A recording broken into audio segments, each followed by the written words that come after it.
Éclairage sur un sujet de l'actualité économique. Taux de change à l'indicatif à l'interbancaire et au parallèle. Cours des principaux minerais de la RDC, indice des prix à la consommation. C'est dans Jeudi Économie, chaque jeudi à 14 h après les infos. Et sa rediffusion jeudi 20 h. Jeudi Économie, émission présentée par Eric Ambago. Bonjour chers auditeurs, bienvenue dans votre magazine hebdomadaire Jeudi Économie. Vous connaissez les rubriques, taux de change à l'indicatif, à l'interbancaire et au parallèle.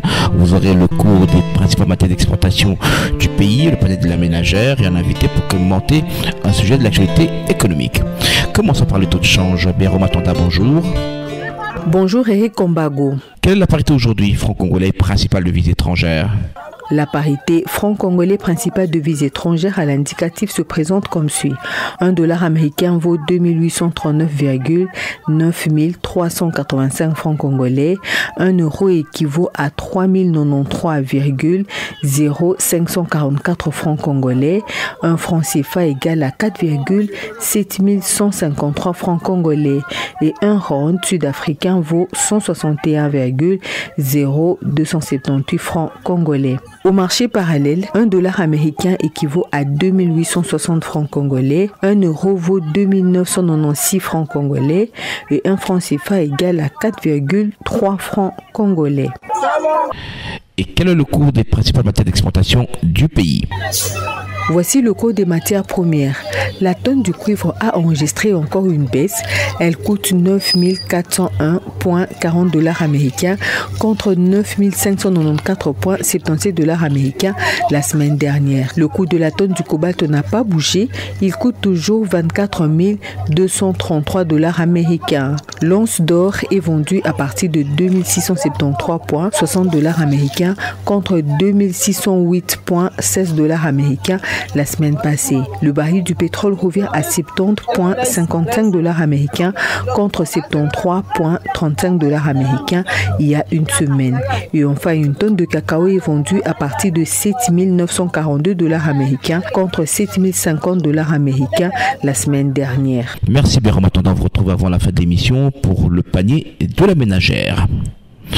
Le 19 septembre dernier, le gouvernement souminois a totalisé 100 jours depuis son investiture en juin dernier par l'Assemblée nationale. Si pour certains, l'action du gouvernement n'est pas encore visible dans leur coin, au vu des conditions précaires dans lesquelles vivent les Congolais, une certaine opinion estime par ailleurs que 100 jours après l'entrée effective en fonction du gouvernement souminois, le bilan demeure mitigé. Comment expliquer cette situation? On en parle avec le président du conseil d'administration de l'ODEP, Observatoire de la dépense publique, M. Florima Mouteba, bonjour. Bonjour Eric. 100 jours, coup du gouvernement souminois, comment vous analysez ces 100 jours Vous dites mitigé. Moi j'ai dit c'est la continuité du passé. Il n'y a rien qu'on peut. D'abord, la première chose, c'est que je considère que la nomination de Mme Soumina comme Premier ministre est une grosse erreur. Lorsqu'on se trouve dans un pays où il y a une crise d'abord sécuritaire et humanitaire très aiguë, où il y a une crise économique très sérieuse également, on ne voit pas les progrès, la population est toujours laissée pour compte. Donc vous avez une grosse crise de gouvernance, la lutte contre la corruption, les détournements continus, etc. On aurait pu trouver une autre personnalité pour qu'il puisse prendre en main la direction du gouvernement. Pourquoi? Nous ne sommes pas dans un pays où, idéologiquement, nous avons une grande guerre entre la gauche et la droite. Non. Nous sommes dans un pays où nous avons comme priorité aujourd'hui l'éradication de la pauvreté absolue. Le président de la République pouvait se dépasser, n'est-ce pas? Il devait nommer un homme. Non, il devait nommer, comment dirais-je, un gouvernement d'union nationale. Un gouvernement d'union nationale, parce que les Congolais n'ont pas besoin ici, il n'y a pas des combats idéologiques extraordinaires. Il devait se dépasser, nommer un gouvernement d'union nationale et trouver une personnalité en dehors de l'union sacrée, valable, qui puisse prendre en main. Mais là, on viole la volonté du peuple qui a fait confiance à l'union sacrée des nations. Mais la crise électorale, on a vu plus de 13 000 machines circuler. Donc globalement, pour faire la paix, il faut rassembler les gens. Donc la seule personne à même d'occuper le poste de Premier ministre aujourd'hui, c'est un membre de l'opposition? Non. Oui, mais pourquoi vous parlez de gouvernement d'union nationale au sein de l'Union sacrée? Exemple, allez, prenons dans la société civile, vous avez quelqu'un comme Mukwege. Mukwege pouvait être Premier ministre autour d'un gouvernement d'union nationale pour faire face à un pays en crise profonde. Il peut aussi prendre quelqu'un de l'opposition. Mais vous n'avez pas encore vu Mme Soumina à l'œuvre? Non, Eric, je l'ai vu à l'œuvre. Où c'est? Eh bien, au plan. Oui, mais elle a œuvré pendant quelques mois, pas beaucoup de temps quand même. Hein? Non, mais c'est quelques mois. C'est quelques mois, Eric. Aurait suffi à élaborer un plan national de développement. Elle n'a pas pu le faire. Elle savait que le plan que nous avions à l'époque s'arrêtait fin 2023. Donc, quand elle est devenue ministre du plan, qu'est-ce qu'elle devait faire? Donc, mettre à jour le plan. Parce qu'aujourd'hui, dans un pays comme le Congo, vous faites le programme d'investissement public comment? Sur quelle base? Nous parlons des budgets programmes. Ces budgets programmes, ça suppose que chaque ministère a un programme et que nous avons donc un programme global, triennal, qui à la fin va être renouvelé jusqu'à ce que nous atteignions les 5 années du plan. Il faut du temps pour faire ça. Non, pas en 8-9 mois pour faire un PNSD sérieux. Non, une année pour faire un plan, c'est trop. Il y avait déjà le PNSD passé. Il fallait amorcer un processus nouveau dès son entrée au ministère du plan. En 6 mois, on aurait bouclé le plan 2024, 25, 26, 27 et 28. On aurait bouclé. Elle n'a pas fait. Ça veut dire que nous avons eu un budget 2024 et les cadres des dépenses à moyen terme qui n'étaient pas accroché à un document de référence, comme ça se fait dans tous les pays civilisés. Mais on utilise le PNSD qui est arrivé à terme comme document de référence. Non. Puisqu'on n'a pas forcément atteint les objectifs de ce PNSD jusqu'à 2024. C'est pas aussi simple, pas aussi automatique. C'est-à-dire le plan 2024 et 2028 est un plan nouveau à part entière. On a utilisé pour le budget 2023 le PNSD qui était là. Maintenant, dès que nous entrons le 1er janvier 2024, il fallait un autre plan auquel on devait s'accrocher comme document de référence. Alors, elle ne l'a pas fait, elle n'a pas été capable de le faire. Et aujourd'hui, ça veut dire que le budget 2024 ne s'accroche à rien. Ça veut dire que le budget 2025 également. Et les cadres des dépenses à moyen terme 2025, 26 et 27 également. Mais après 63 années d'indépendance, on ne peut pas, sur le plan intellectuel, reculer à ce point. Mobutu s'est débrouillé avec ses plans Mobutu, non? Même après le plan Mobutu, il a fait un plan quinquennal, qui est le seul plan sérieux dont on peut encore se rappeler. Ici, nous sommes dans une période où on ne peut pas dire qu'il manque d'intellectuels. Mais le programme d'action du gouvernement est quelque peu également une sorte de programme national stratégique de développement. Et ce programme s'étend jusqu'à 2030. Non, ce programme du gouvernement devait s'accrocher au PNSD. Mais le programme du gouvernement, justement, montre comment on va mettre en œuvre des objectifs d'un plan plus long, plan quinquennal. C'est déjà une boussole, monsieur Mouteba. Non, parce que la boussole, c'est le plan. Les programmes, c'est une moyen de montrer que on peut atteindre les indicateurs du plan avec les actions qui sont contenues dans le programme du gouvernement. Mais maintenant, le programme du gouvernement est fait pour atteindre quel objectif à moyen et long terme. Il devait être fait pour justement atteindre les objectifs du plan. Malheureusement, ce n'est pas le cas. Donc, Mme Soumina met le Congo dans une situation d'évoluer sans boussole. Non, mais dans son programme d'action, vous voyez les actions qui visent par exemple la réduction de la pauvreté, qui visent par exemple la relance de l'économie, la relance agricole, les infrastructures. C'est bien spécifié dans son programme d'action. Moi, je n'ai pas vu, par exemple, prenons le secteur agricole. Je n'ai rien vu qui puisse permettre de révolutionner l'agriculture, d'en faire la base du développement de manière durable, mais en se basant, c'est pas parce qu'on prévoit quelques boucangalosos de nouveau. C'est une nouveauté, non, le Bukangalozo a échoué. C'est qu'il faut aujourd'hui, si vous voulez intégrer la population dans une croissance inclusive, eh bien, il faut orienter le développement agricole sur la base du développement local, sur la base des développements de paysannerie, n'est-ce pas? C'est ça. Vous touchez directement la population. Ne pensez pas que lorsque vous prenez, par exemple, 100 000 hectares, vous donnez à une société capitaliste, comme ça a été comme Kangalozo. Et vous pensez que vous allez développer le pays, même la production qu'on va avoir, on va vendre, etc., va profiter à 3 ou 4 actionnaires. Tandis que si les 100 000 hectares sont répartis, par exemple, par 50 ou 100 hectares par famille paysanne, vous allez inclure des milliers d'agriculteurs, comme on voit en Europe. En Europe, vous avez la paysannerie, en fait, européenne, qui est maintenant modernisée. Vous allez trouver un paysan avec 50 hectares, etc., etc. Mais ces gens, leur production, la richesse qu'ils créent, elle fait partie de la croissance économique. On peut parler de croissance inclusive parce que la population, elle est motrice du développement agricole. Mais déjà, lorsqu'on a une ligne budgétaire de plus de 10% pour l'agriculture, qui va permettre de financer des projets de développement agricole, c'est déjà un pas pour développer ces secteurs. On a débloqué combien? 2-3%. On donne, c'est vrai, 10%, c'est très bien. Mais lorsque maintenant, il faut débloquer, n'est-ce pas, au niveau du ministère du budget des finances pour donc financer le secteur agricole, eh bien, nous qui suivons régulièrement les dépenses publiques, eh bien, s'ils atteignent 2%, c'est beaucoup. 10%, ce sont des intentions démagogiques. Mais maintenant, dans la mise en œuvre réelle, je vous dis que ça ne dépasse pas 1-2%. Et qu'est-ce qui se passe après? L'argent réservé à l'agriculture va dans les dépassements budgétaires de la présidence, de ceci, de cela. La fois dernière, quand il a présenté la loi sur la réduction des comptes 2022, eh bien, il y avait plus de 33 institutions qui étaient en dépassement budgétaire. Lui-même était en dépassement de 190%. La présidence, je ne sais pas, c'était à 200%. Et même la Cour des comptes était en dépassement budgétaire. Vous voyez, ils disent oui, on va donner. Les intentions, c'est bien. Débloquer, réduire les trains de vie de l'État dans les futilités pour les mettre dans la production. Et ils ne le font pas. Disons que la rationalité dans la construction même du développement du pays, elle n'y est pas lorsqu'on n'a aucune boussole. Mais lorsqu'on parle même de cette notion de dépassement budgétaire, il faut d'abord commencer par... Est-ce que l'évaluation des besoins de cette institution ont été bien effectuées lors de la préparation du budget? Aucun sérieux. Parce que, vous voyez, prenons par exemple le budget 2025. Dites-moi, sur quelle base on peut parler d'un budget qui va passer de 9 milliards? La pratique que nous avons eue en 2022, c'était 9 milliards 800 millions. En 2023, c'est 9 milliards 600 millions.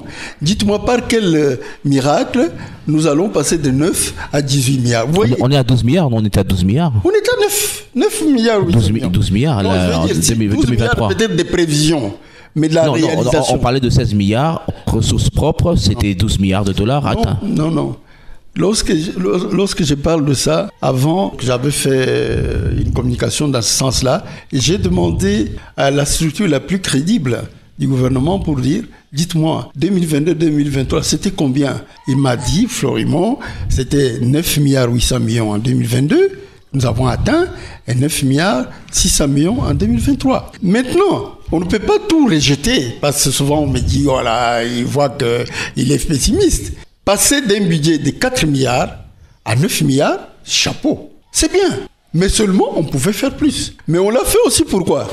On l'a fait parce qu'il y a une institution qui s'appelle l'Inspection générale des finances, qui s'est beaucoup battue avec les patrouilles financières, etc., pour réduire la corruption, pour réduire...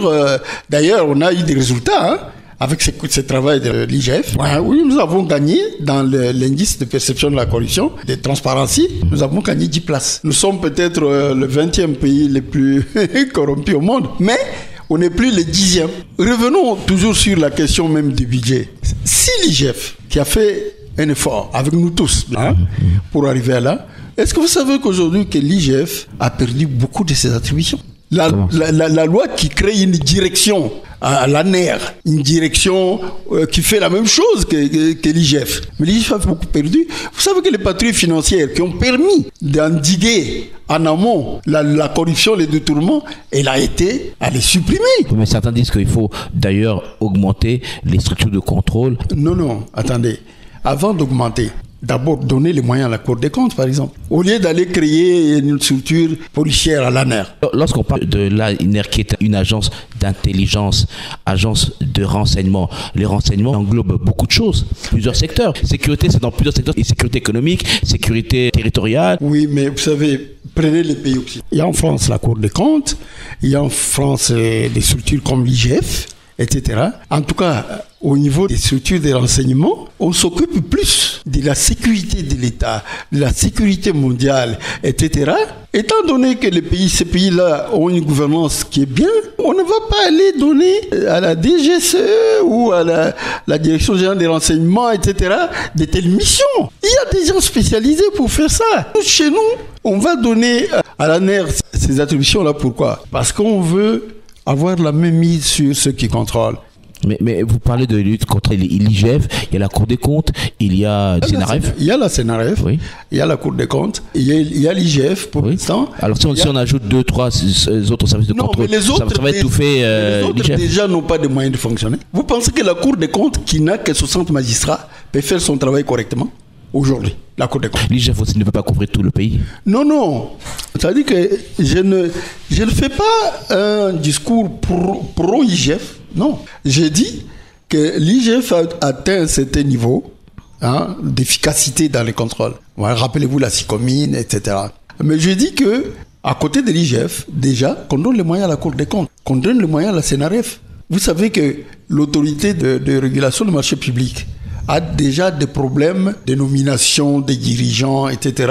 On a nommé un conseil d'administration sans tenir compte du décret qui crée l'autorité de régulation du marché, où vous avez 3 composantes. Vous avez l'État, le secteur privé et la société civile. Ces gens qui sont là-bas, vérifiez, vous verrez qu'on a pris des militants, ainsi de suite, on les a mis au conseil d'administration. Est-ce que ça va permettre à cette structure de contrôle de fonctionner correctement? Non. La Cour des comptes n'a toujours que 60 magistrats. Dans d'autres pays, vous prenez l'Afrique du Sud, vous avez 2000 magistrats à la Cour des comptes. La Chine a 1 million de magistrats. Vous sentez que ce sont des pays qui veulent vraiment contrôler.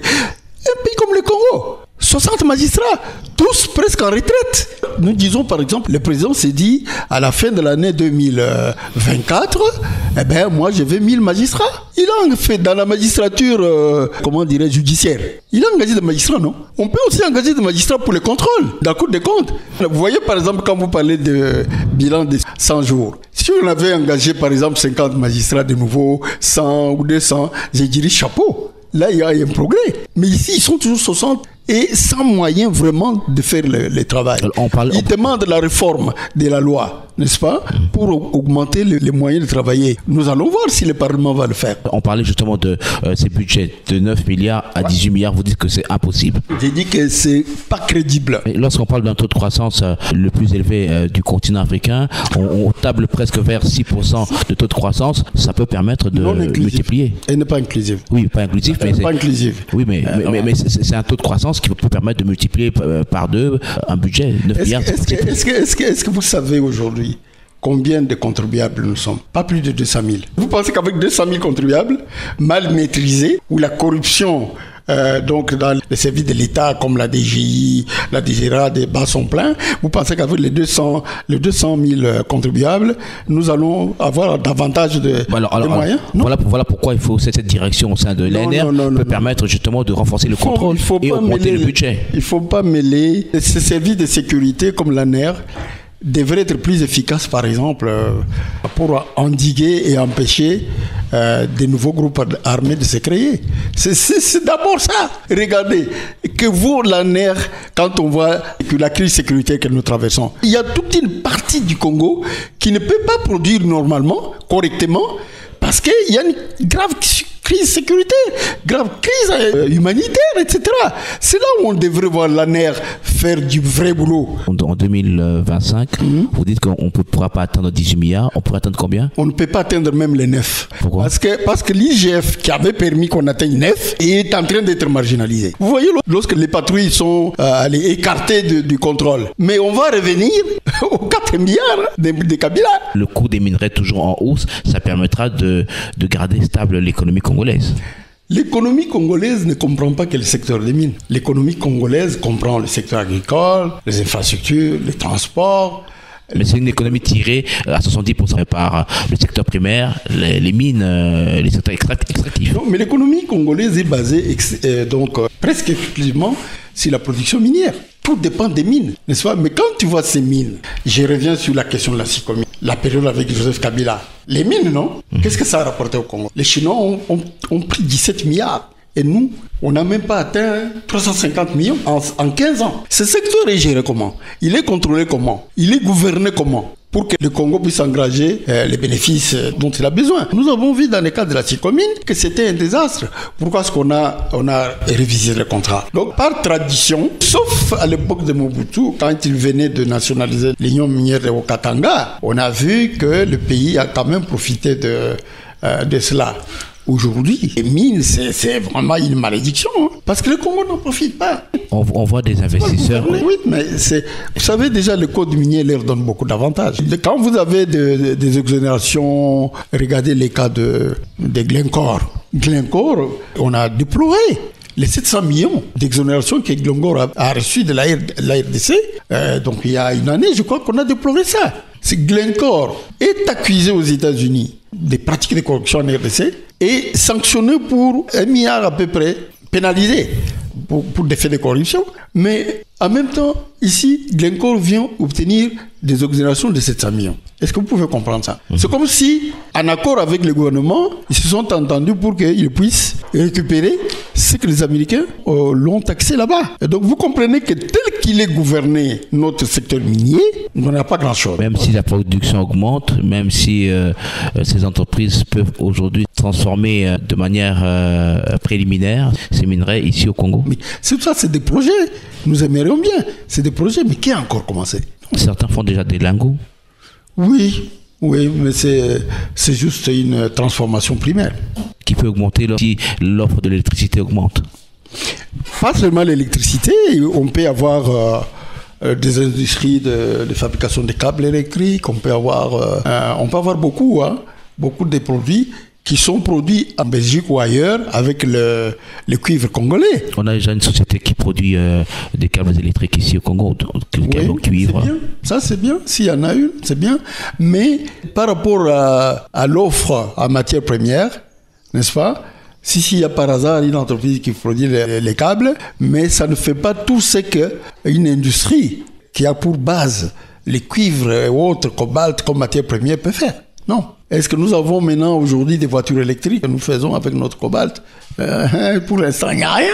Vous trouvez qu'un pays pauvre comme le Madagascar fabrique des véhicules locaux. Ce n'est même pas des véhicules avec des pièces importées comme on a vu l'usine de Mercedes alimenter totalement. C'est des industries où vous avez presque 70% de valeur ajoutée qui est créée localement. Vous allez me trouver, c'est vrai, très pessimiste, mais malheureusement, c'est ça que nous constatons. Quand on peut répéter la mauvaise expérience des maréchals avec les industries d'import-substitution, quand on répète, on se dit, mais avons-nous tiré les leçons? Parce que toutes ces industries que Mobutu a mené beaucoup à l'époque, parce que les cours de cuivre étaient très élevés, qu'on avait une rente minière qui a permis à Kingabois, partout, de construire des usines de Leyland, de Renault, de montage automobile, il y en avait plein.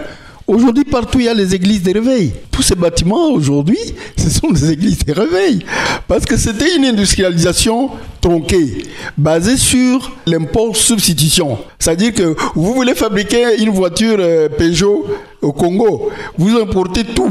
Jantes, pneus, moteurs, tout. Vous importez de France et vous venez faire le montage ici. Ça, c'est pas une industrialisation.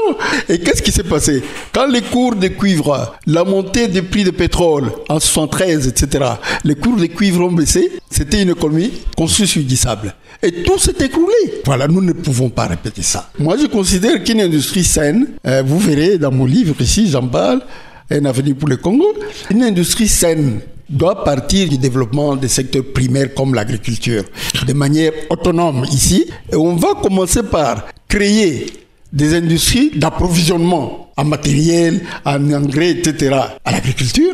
On va partir des usines de transformation en aval, n'est-ce pas? Les boîtes que nous achetons à 90%, presque 100% dans ces magasins des Indiens et des Libanais, n'est-ce pas? Ce que nous achetons, nous pouvons les fabriquer nous-mêmes.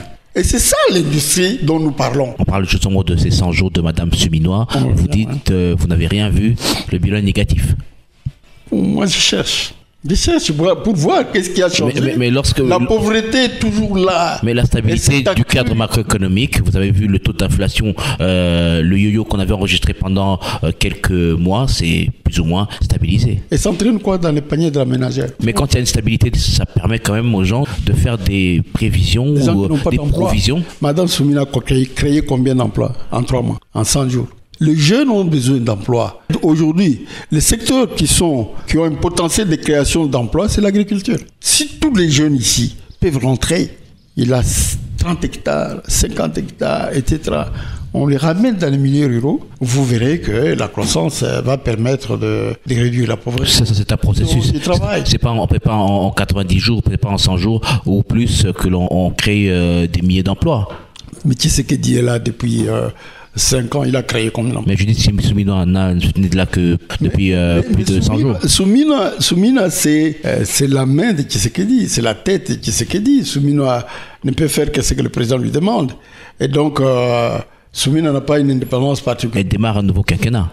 Aujourd'hui, c'est un nouveau gouvernement qui est en train de, peut-être, on va dire, de corriger les faiblesses du gouvernement précédent. Mais Soumina est une étiquette. Soumina peut corriger quoi? Le président, il va même aller étouffer la première ministre comme il l'a fait avec Sama Lukonde. Le président n'est pas à la manœuvre, c'est le gouvernement qui est responsable de l'action devant le Parlement, etc. Regardez un peu la négociation de la SICOMINE avec la SICOMINE. Vous savez où ça s'est fait? À la présidence de la République. Donc ce n'était pas le gouvernement qui a dirigé les négociations. Donc c'est un exemple pour vous montrer que, en fait, il y a un gouvernement, mais en fait, il y a un gouvernement bis.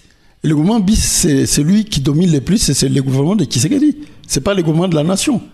Et donc, Madame Soumina n'a pas de marge de manœuvre. Pourquoi est-ce qu'on va aller négocier l'accord Ventura à la présidence? Vous voyez? Donc, c'est ça le problème aujourd'hui. La Constitution donne au Premier ministre de pouvoir réel de diriger le pays. Lui, il est le garant de la nation, point.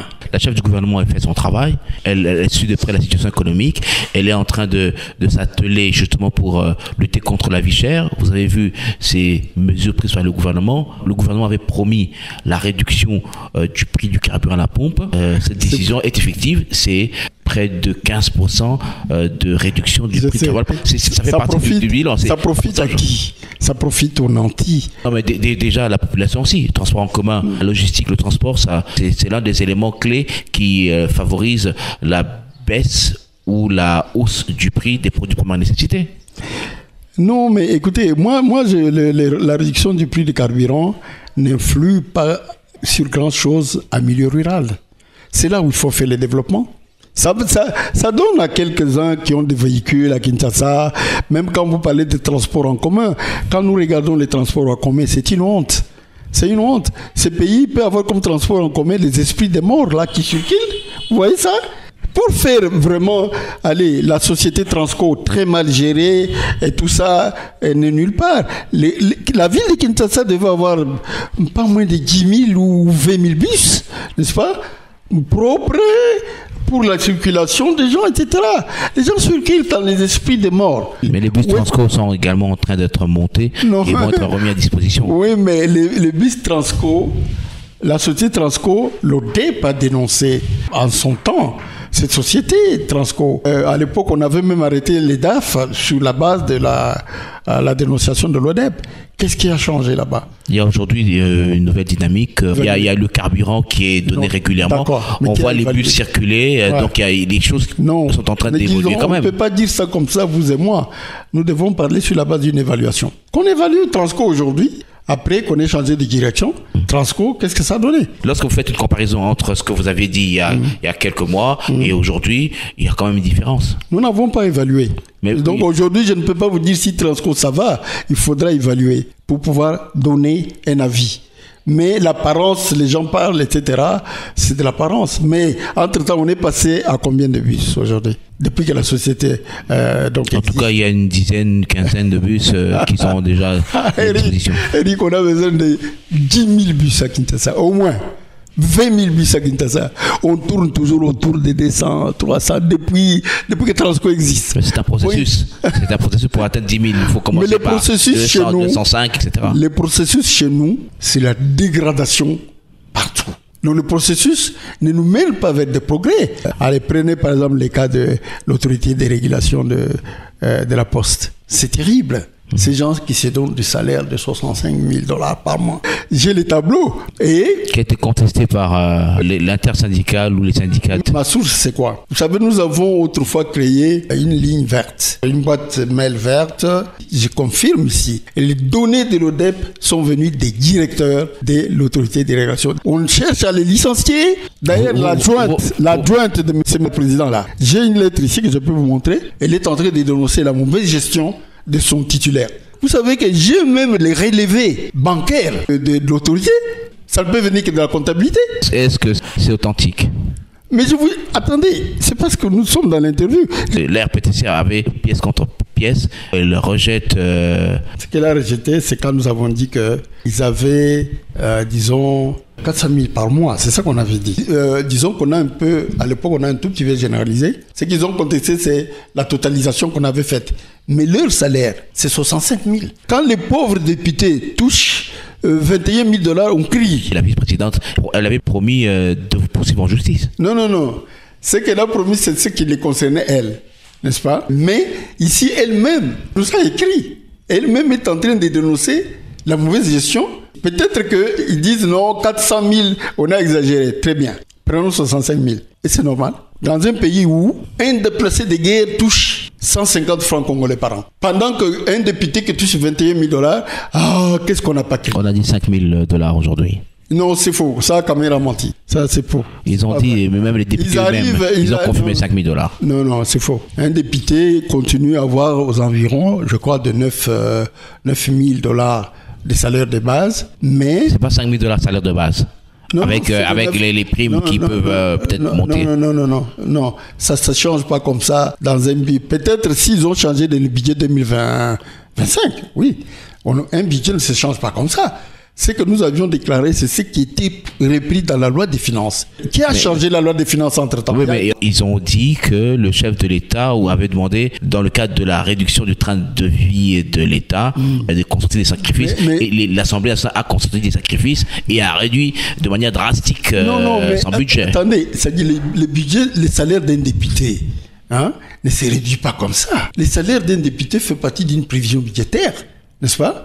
Pour le changer, il faut une loi rectificative, il faut un collectif budgétaire. Ce n'est pas l'administration, le bureau de l'Assemblée qui va changer les salaires d'un député. C'est ça la raison de la loi rectificative. Et qu'on voit si c'est fait. Le président de la République ne peut pas donner un ordre pareil. Le budget est une loi. C'est une loi, vous ne la changez pas comme ça. Le 100 jours du gouvernement souminois, on annonce bientôt la réduction des prix et des biens de première nécessité. Ça fait partie des 100 jours du gouvernement. Excellent.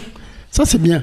Mais seulement, ça ne va pas remplacer l'effort de production. Tout ça, c'est des mesures conjoncturelles. Mais j'ai dit, c'est bon. Ça peut soulager la population même pendant 3 mois, 4 mois. Mais ça ne peut être durable que si on se penche sérieusement sur l'effort de production. Mais vous dites tout le temps que le bilan est négatif. Je vais te dire que ces taxes sont bonnes, non? Oui. Maintenant, au départ, vous disiez que vous ne voyez rien. Mais voilà des éléments que nous sommes en train de relever. Je continue à dire ça. Eric, je verrai quelque chose lorsqu'on me présentera un programme de développement agricole comme base, un programme d'industrialisation solide, etc. Ce n'est pas sur la base de quelques mesures conjoncturelles, j'allais dire même des mesurettes conjoncturelles, que moi je vais dire que c'est bien, non. On peut diminuer les taxes, comme on a fait avec les carburants. Quel impact sur la population? 5 millions. Pour le moment, on a besoin de mesures conjoncturelles, suivront des mesures structurelles. Quand il y en aura, nous apprécions. On ne peut pas dire que je nous dis que c'est qui est négatif. Si dans ce qu'ils font, il y a 10% ou 20% des choses bonnes, je le dis toujours. Fondamentalement, seul un effort, une volonté politique qui peut amener vers le développement du secteur agricole, c'est-à-dire pour développer l'agriculture aujourd'hui, il faut le surplus que nous gagnons dans les rentes minières, etc. En grande partie doit aller vers le monde rural. Ouais. Dans les 100 jours, vous n'avez pas senti une application du gouvernement dans l'humanitaire. Dans l'humanitaire, dans les 100 jours? Et vous avez vu ça? Moi, je n'ai pas vu. La première ministre est descendue au sud Kivu, au nord Kivu, et elle a emmené est-ce que les 150 francs, ça a changé? Parce que les budgets, moi, la dernière fois que j'ai revu la partie humanitaire du budget des affaires sociales, c'est 15 millions en 2024. 15 millions de dollars. Mais 15 millions, ça va donner quoi? Nous avons besoin de 3 milliards, mais on donne 15 millions. Et on compte sur les Américains et autres pour nous amener l'aide. J'espère que dans le budget 2025, on a fait un effort d'atteindre même un demi-milliard, n'est-ce pas? Je rappelle que notre invité, c'est le professeur Florimond Mouteba, le président de l'ODEP, Observatoire de la dépense publique. Professeur Mouteba, avec vous, nous allons suivre le panel de la ménagère avec Béro Matanda. Eric, cette semaine, nous avons constaté une hausse des prix des denrées alimentaires de base sur le marché. À l'exemple de poisson chinchard, le carton qui coûtait $61 revient à ce jour à 81 voire 88 $ américains.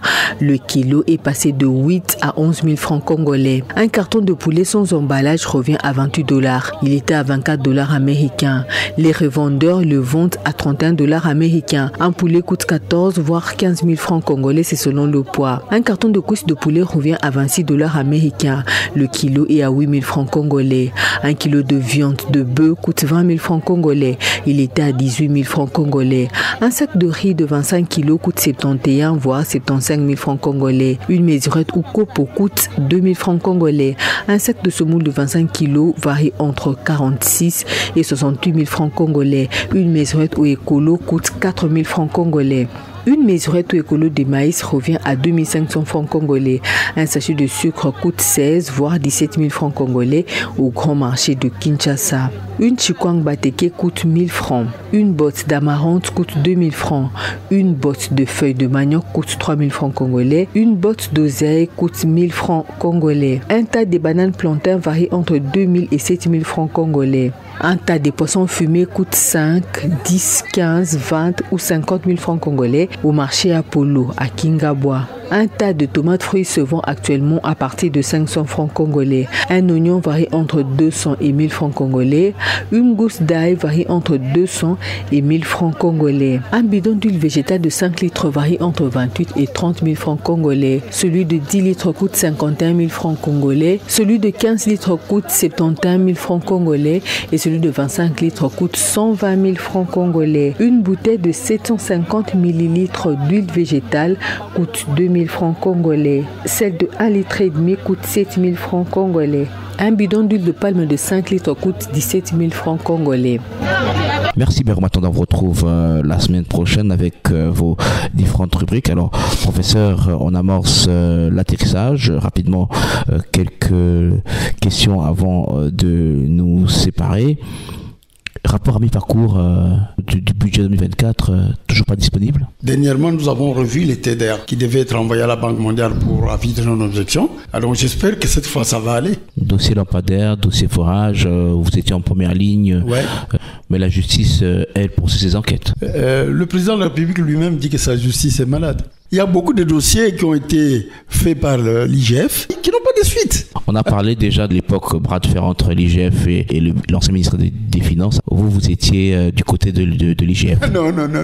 Vous souteniez l'IGF. Moi, je suis du côté de la vérité. Bon, l'IGF est une institution de l'État. Si, dans la recherche de la vérité, les hasards fait qu'on peut se retrouver du même côté, avec l'IGF, ou avec la Cour des comptes, ou avec la CNRF, ou avec l'ARMP, la DGCMP, si on se retrouve du même côté, où est le mal? Vous n'avez pas été motivé pour... Par qui? Le seul appui que nous recevons des structures de l'État, c'est pas donné à Mouteba. Nous avons un partenariat IGF Société Civile. Dans ce partenariat, il y a des locaux, il y a un personnel qui est payé, etc. Oui, l'aide peut venir de l'IGF, mais c'est pas Mouteba. Si l'IGF vous aide d'une manière ou d'une autre, vous aurez du mal à contredire l'IGF s'il est attaqué. Personnellement, l'IGF ne m'aide en rien. En tant qu'individu, non. Mais l'ODEP fait partie des 80 organisations membres du partenariat IGF Société Civile. Alors, ce partenariat a des bureaux, il a un secrétaire technique. Ok? Oui, ça c'est normal que l'IGF puisse apporter à ce secrétaire technique quelque chose. Vous voyez la RDC comment sur le plan économique d'ici la fin de l'année, le dernier trimestre de l'année? C'est-à-dire qu'on peut continuer à utiliser les mesures conjoncturelles. Je vais vous donner encore un autre exemple très très parlant. nous avons 114 entreprises publiques. Elles sont toutes en faillite. Il y a un plan de redressement qui a été mis en œuvre par le ministre du Portefeuille. Pour l'instant, les 114 sont en faillite. Bien sûr, il y a un travail, je suis au courant parce que l'ODEP est mêlé à ce travail. Pour les réformes, nous avons proposé un projet de loi, mais je vous dis que pour l'instant, le bilan, c'est 114 entreprises publiques en faillite. Je rappelle que notre invité, c'était le président du conseil d'administration de l'ODEP, observatoire de la dépense publique, professeur Ferima Mouteba. Merci d'avoir répondu à l'invitation de GD Économie. Merci Eric. Merci à Miguel Mena, le réalisateur. Merci à vous, chers auditeurs. Vous pouvez suivre cette émission sur notre page Facebook, GD Économie avec Eric Ombago. À très bientôt.